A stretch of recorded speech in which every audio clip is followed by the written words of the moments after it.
Monsoon पूर्व शहरातील नदी आणि नाले जे आहेत ते स्वच्छ करण्यात येतात. मात्र आपण या ठिकाणी जळगावच्या चाळीसगाव शहरातील डोंगरी आणि चितूर नदी पात्रामध्ये उभे आहोत.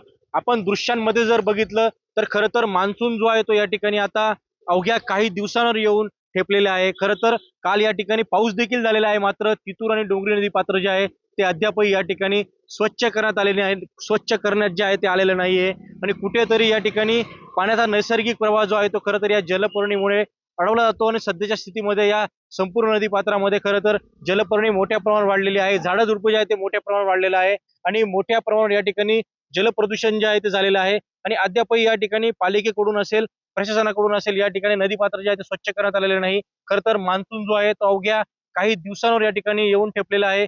काही दिवसात या ठिकाणी पावसाळा जो आहे तो सुरू होणार आहे. मात्र अद्यापही या ठिकाणी मान्सून पूर्व कामांचा जो आहे तो खोळंबा झाल्याचं आपल्याला बघायला मिळत आहे. हेमचंद कुमार, टीव्ही 9 मराठी, चाळीसगाव, जळगाव.